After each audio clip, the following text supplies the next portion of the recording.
Servus, Glück auf und herzlich willkommen zu einem weiteren FC Bayern Talk. Leute, Adam Aznou verlässt den FC Bayern zum FC Everton.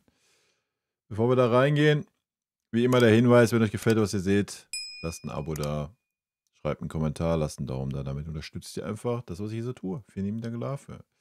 Ja, passend zu der News habe ich eins der schönsten Bayern-Trikots an. Genau, passt halt zur News, wa? Also, gehen wir es kurz durch. Adam Aznou wechselt vom FC Bayern zum FC Everton. Adam Aznou wechselt vom FC Bayern zum englischen Erstligisten FC Everton. Der 19-jährige marokkanische Nationalspieler hatte sich dem deutschen Rekordmeister im Sommer 2022 angeschlossen, noch einen Vertrag bis Juni 27. Zu dem Wechsel und der generellen Ausrichtung des FC Bayern mit Blick auf den Nachwuchsbereich sagt Sportvorstand Max Eberl: Wir bedauern, dass es mit Adam keinen weiteren gemeinsamen Weg geben konnte. Wir haben die Zielsetzung, künftig noch mehr auf unsere Talente zu setzen. In dieser Saison werden Nachwuchsspieler wie beispielsweise die bei der Club-WM dabei gewesen sind, regelmäßig mit der ersten Mannschaft trainieren. Generell steht die Tür jedem offen, sich bei den Profis des FC Bayern dauerhaft zu etablieren, der jeden Tag alles für unsere gemeinsamen Ziele abruft. Ja, die erste News ist traurig genug. Ja, der erste Absatz, dass Adam Aznou den Verein verlässt. Er wird seinen Weg machen. Ich denke, das steht außer Frage. Wird einer der Spieler sein, wo wir mal in 1, 2, 3 Jahren gucken, wie der Stand so ist bei ihm. Ja. Wie gesagt, das ist schon traurig genug.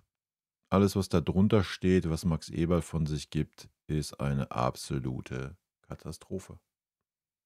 Ja.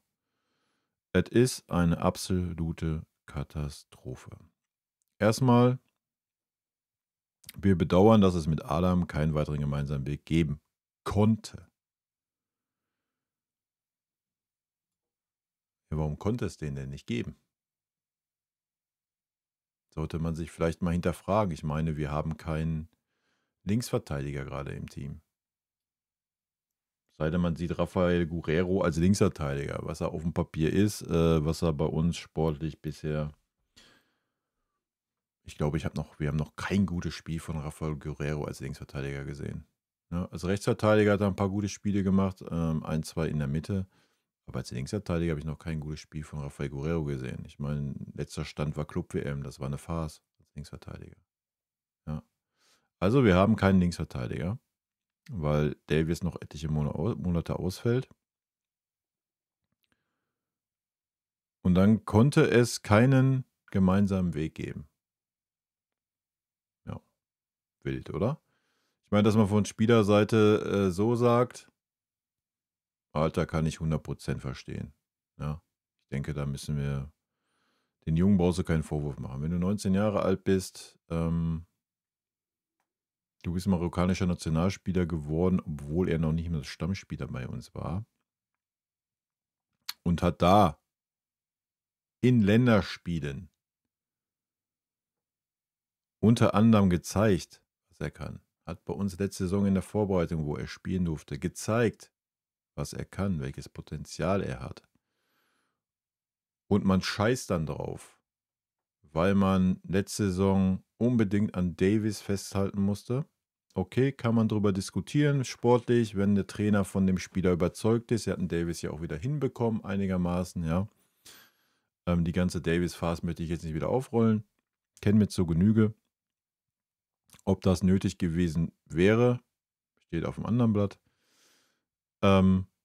Nichtsdestotrotz hast du dann lieber einen Conny Laimer als Rechtsverteidiger da eingesetzt, anstatt auf dem Adam auf der rechten Seite zu setzen.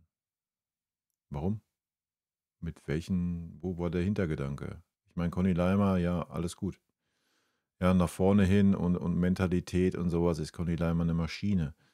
Aber defensiv, Rechtsverteidiger, war das auch eine Katastrophe. Das hätte ein Adam nicht schlechter machen können. Ja, was das Defensivverhalten angeht. Gut, wenn der Trainer jetzt der Auffassung ist, meine Außenverteidiger müssen keine Defensivarbeit verrichten oder keine gute Defensivarbeit, ja, dann ist das so. wenn der Trainer der Meinung ist, I don't know, meine Spieler mag ich, wenn sie ab 25 sind oder wenn sie dann jetzt schon da sind und 20, 22 sind, okay, ja, aber Talente entwickeln, nee, das fühle ich beim FC Bayern nicht, weil der Club dafür zu groß ist, der öffentliche Druck vielleicht zu groß ist, wenn sportlicher Misserfolg da ist. Als junger Trainer, ja, I don't know, ja, kann man irgendwo nachvollziehen, denke ich. Ähm, Wenn dem so ist, muss man ganz klar sagen, dann ist Vincent Kompany trotzdem war alles, was er geschaffen hat in der letzten Saison, der verkehrte Trainer für diesen Verein. Ja. Und ja, dann sollte sich ein Max Eberl hinterfragen. Ich weiß nicht, was gesprochen wurde, wo man Vincent Kompany verpflichtet hat. Also, ich meine, es war ja eh schon eine Farce, die Trainergeschichte, ja. Und wenn ich dann doch in dieser Phase bin, dann spreche ich doch mit dem Trainer und dann vermittle ich doch dem Trainer auch das, was ich nach außen trage. Ja, ich habe nach außen getragen, pass auf, wir gehen den Transfer wahnsinnig mit, pass auf, wir möchten gerne 1, 2 Talente, wir haben riesige Talente im Nachwuchsbereich, die nächsten Jahre immer wieder alle Jahrgänge haben starke Talente, wir würden gerne schauen, dass wir pro Jahr 1, 2 heranführen. Ob die es dann am Ende packen, andere Geschichte, ja. Aber wir möchten denen die Chance geben und das verlangen wir von dir, wenn du FC Bayern Trainer wirst. So, anscheinend hat es ja so ein Gespräch nie gegeben, weil das ist nicht passiert. Ganz im Gegenteil. Ja, es wurden hochtalentierte Spieler wie Mathys Tel weggeschickt und man hat auf Spieler wie Sané, Gnabry, Coman gesetzt. Hut ab. Ja. So, wir wissen alle nicht, was gewesen wäre, wenn man sich mal auf der linken Seite mit Mathys Tel committed hätte und gesagt hätte, jo, Mathys, du bist meine Nummer 1. Let's go. Na?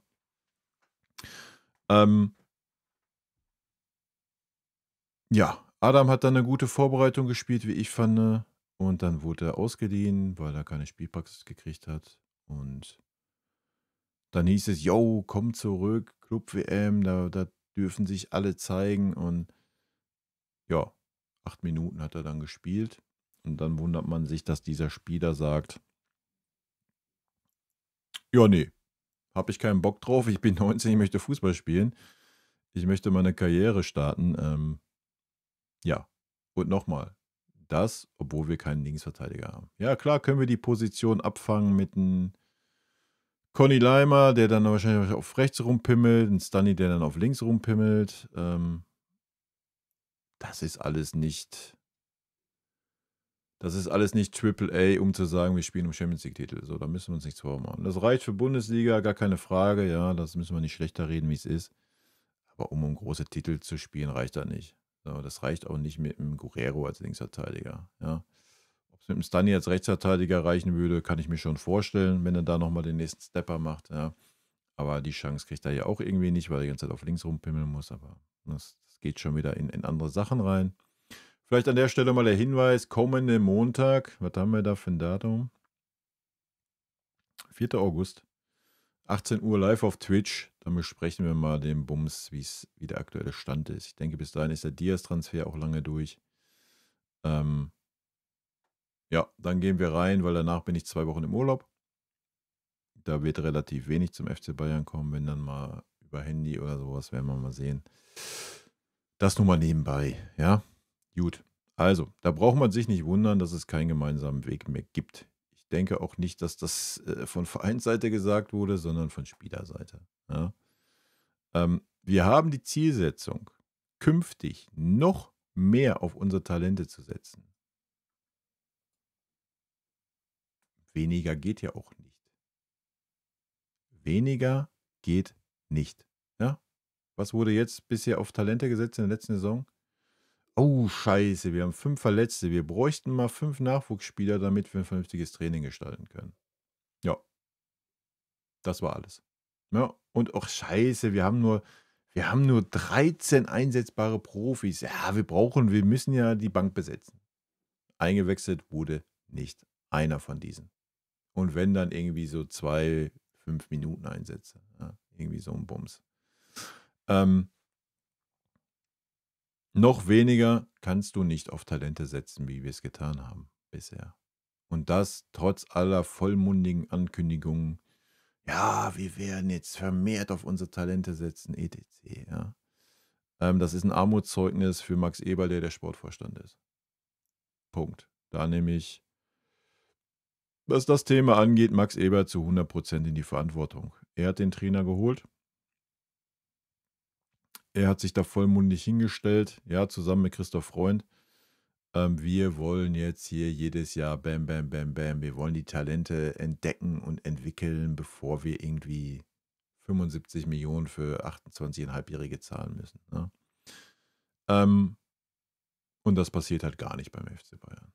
Ganz im Gegenteil, alles, was Talent hat, wir haben es im anderen Video gesehen, wird verliehen, so 2 Jahre, maximal 3 Jahre und dann wird es verkauft. Ja, weil, was erwartet man? Nochmal, was erwartet man, wenn man Spieler nach Grasshoppers Zürich in der Schweizer Liga verleiht, wo ein Verein gegen Abstieg spielt? Was erwartet man da von Spielern, wie sie sich entwickeln sollen? Ja, also ich weiß nicht, wann das endlich mal in die Schädel reingeht beim FC Bayern. Gut, also, noch weniger geht nicht. Ja, ich meine, wir brauchen Max Eberl nicht mehr an seinen Worten messen. Alles, was er bisher von sich gegeben hat, hat er nicht eingehalten. Ist totaler Bumpitz. In dieser Saison werden Nachwuchsspieler, wie beispielsweise die bei der Club-WM dabei gewesen sind, regelmäßig mit der ersten Mannschaft trainieren. Ja, grandios. Also ich denke auch, das ist super. Da freuen die sich richtig, ne, dass sie trainieren dürfen. Da freuen die sich richtig, dass die trainieren dürfen. Mit Größen wie Gnabry und so weiter. Da freuen die sich richtig, denke ich. Ja. Natürlich ist das der richtige Weg. Ja. Aber das tun sie schon seit einem Jahr. Wenn sie bei uns trainieren, dann müssen sie auch bei uns spielen. Punkt.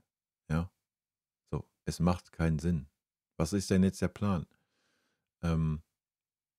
Die trainieren jetzt bei uns und wenn dann ein Spiel bei der Amateure ist, schicke ich die runter zum Spiel. Oder wie? Aber trainieren tun die da nicht. Sind gar kein Teil dieser Mannschaft. Leute, das funzt nicht. Ja, jeder, der mal selber Fußball gespielt hat, kennt das. Wird jeder mal erlebt haben in seinem Verein. Je nachdem, ob ihr in einer guten oder schlechten Mannschaft war, kam halt mal einer von oben, mal einer von unten zu euch, der dann einfach nur bei euch gespielt hat und nicht mit euch trainiert hat, kein Teil dieser Mannschaft war. Da weiß man, das funzt nicht. Das funzt einfach nicht. Das ist totaler Tullux. Ja.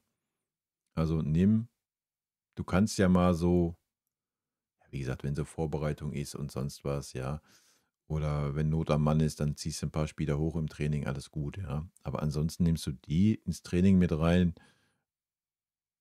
wo auch die Chance da ist, dass sie dann auch mal Spielzeit bekommen. Ja, alles andere macht keinen Sinn. Ja, der Take ist, und das ist jetzt seine große Aussage, oder was? In dieser Saison werden Nachwuchsspieler, wie beispielsweise die bei der Club-WM dabei gewesen sind, regelmäßig mit der ersten Mannschaft trainieren. Ja, grandios. Und jetzt kommt der Hohn überhaupt. Generell steht die Tür für jedem offen, sich bei den Profis des FC Bayern dauerhaft zu etablieren, der jeden Tag alles für unsere gemeinsamen Ziele abruft. Ja, sorry. Diese Aussage kannst du nicht ernst nehmen. Also ich kann sie nicht ernst nehmen. Ich weiß nicht, wie es euch geht. Ich kann sie nicht ernst nehmen. Da brauche ich nur ein Beispiel bringen, das ist Mathys Tell. Also ich denke, es gab in den letzten Jahren wenige junge Spieler, wo man mehr das Gefühl hatte, dass er sich 100% mit dem FC Bayern committet und jedes Mal versucht, alles abzurufen. Ja, die Einsätze, die Kurzeinsätze, die er bekommen hat dann unterm Kompanie, die waren schlecht. Ja, da brauchen wir nicht drum herum reden. Da sollte man sich aber mal hinterfragen, warum.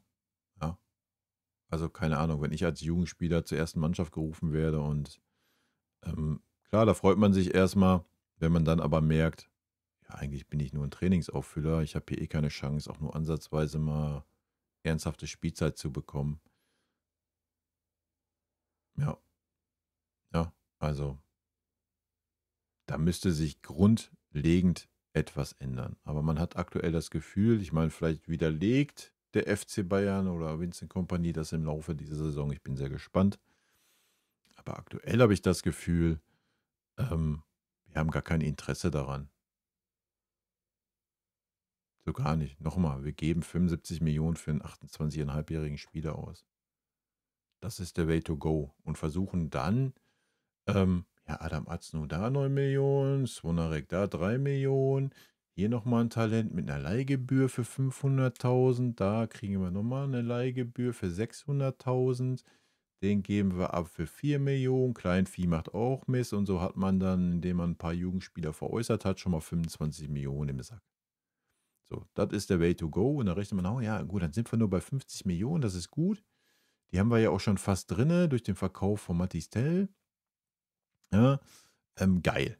Haben wir ein geiles Geschäft gemacht. Ja. Ich verstehe es nicht. Also ich verstehe ihr habt es in den letzten Videos gesehen, ich komme mit der Philosophie unseres Vereins, ich raff es nicht mehr. Ja. Nochmal, wir reden jetzt nicht über diesen Pool an Talenten, so, oder so der Durchschnittspool. Nein, wir reden über so einen kleinen Pool. Ja, das sind schon die besten Talente, die wir zu bieten haben. Ja. Und selbst denen gibt man keinerlei Chancen. Selbst diese schickt man weg. Ja. Und man ist jetzt eigentlich in der kommenden Saison gezwungen, Lennart Kahl und Kusi Asare spielen zu lassen. Ja, ich bin sehr gespannt, weil bei beiden läuft der Vertrag aus und beide werden den FC Bayern dann verlassen. Ja.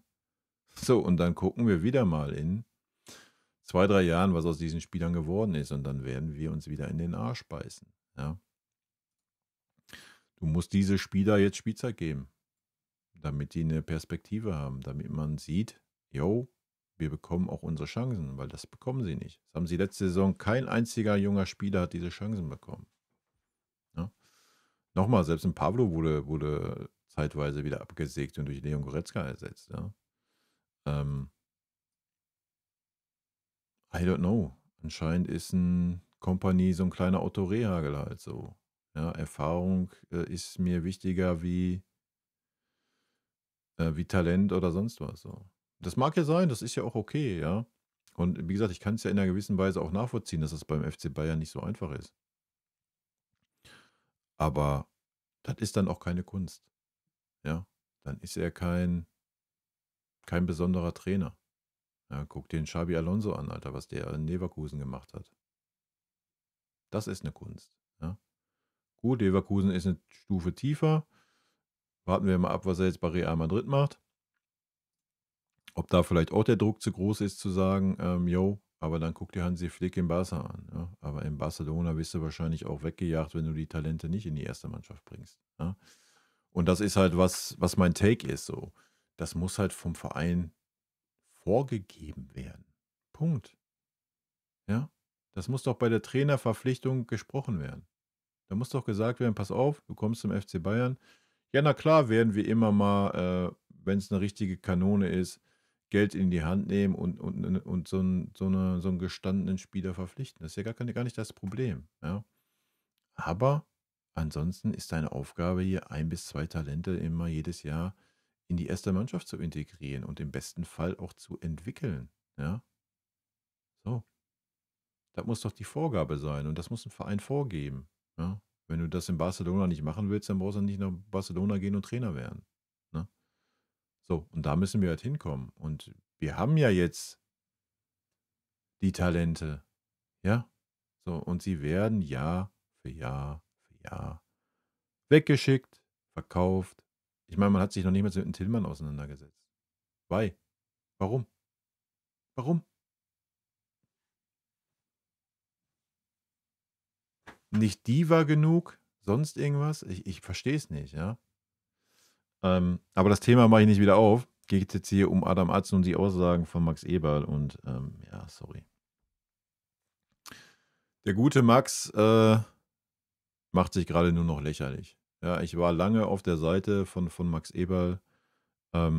Mittlerweile, ja, sorry, ich weiß nicht, er ist Sportvorstand, er ist am Ende der Vorstand, der dafür verantwortlich ist, wie der Kader aussieht, wie die sportlichen Ziele sind, etc., wie die sportliche Ausrichtung ist.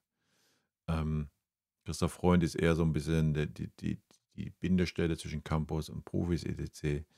Aber auch das klappt nicht. Und ich verstehe auch, da gab es ja auch schon Gerüchte, ich verstehe auch, wenn der spätestens wenn sein Vertrag ausläuft, wieder weg ist. So, weil er sieht ja auch, er kann nichts bewirken. Ja, wir wissen natürlich jetzt nicht, wie die Zusammenarbeit da in Gänze ist, aber der wird sich das auch ein bisschen anders vorgestellt haben, ja.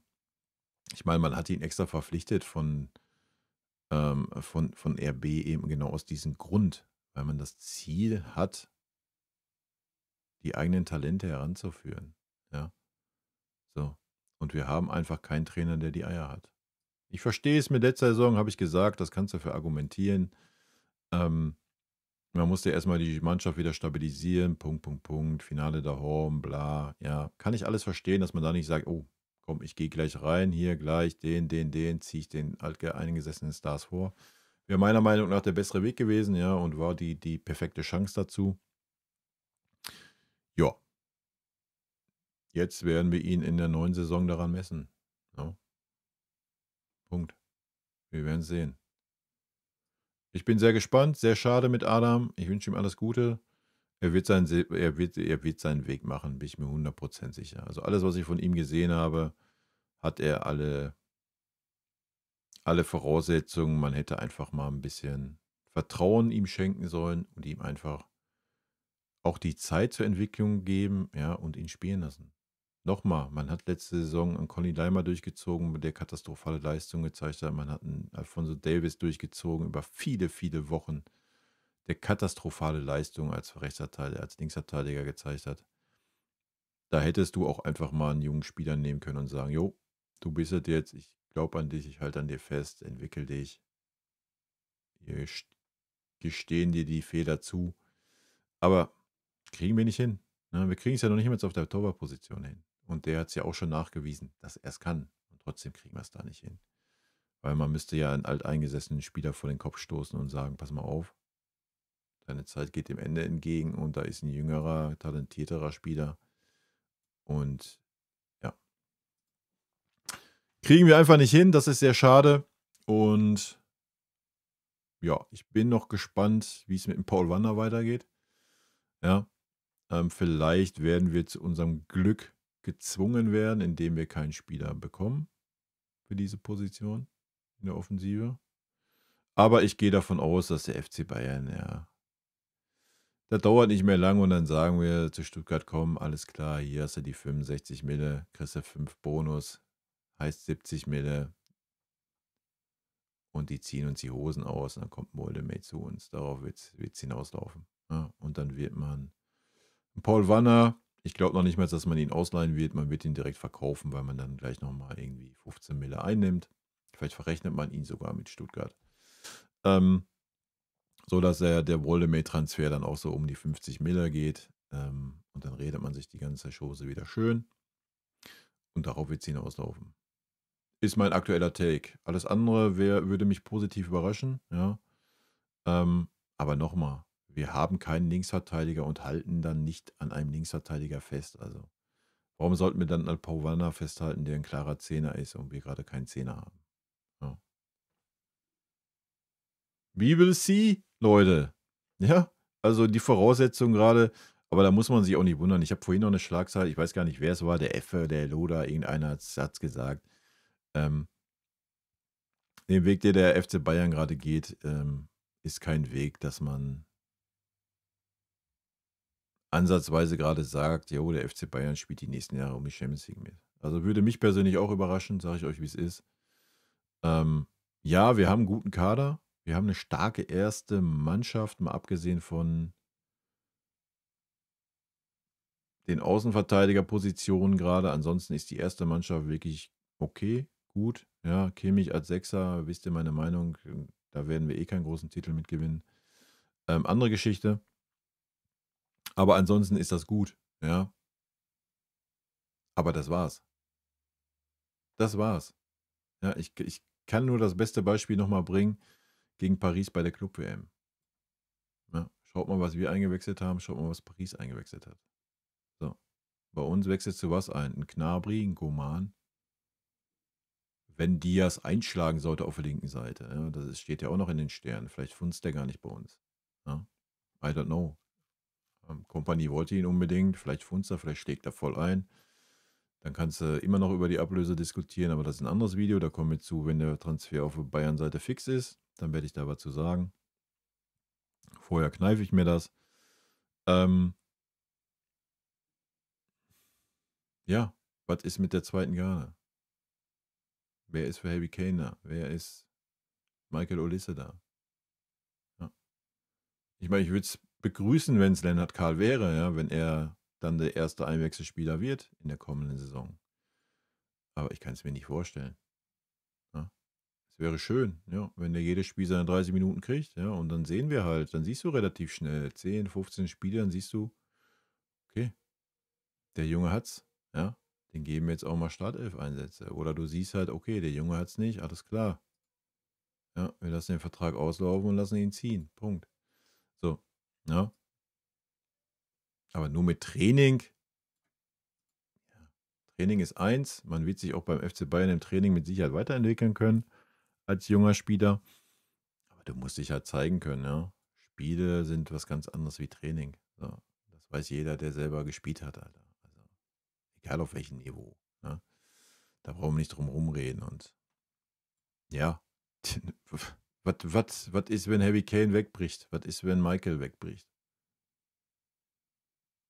Ja? Was ist dann? Stehst du blank da. Stehst du blank da. Was ist wieder, wenn Pavlo wieder wegbricht? Ja? Dann hast du wieder einen super unkreativen Goretzka da rumdümpeln. Glaubt ja wohl nicht ernsthaft, dass dann Tom Bischof spielen darf. Also, ja. Aber gut, das Video geht so weit. Das ist meine Meinung. Adam Aznu. Alles andere heute, kommenden Montag, 4. August, 18 Uhr live auf Twitch. Dann quatschen wir mal ein bisschen über den ganzen Bums, was gerade in unserem Verein so abgeht. In diesem Sinne, rot-weiße Grüße gehen raus. Haut rein, bis dann. Tschüssi.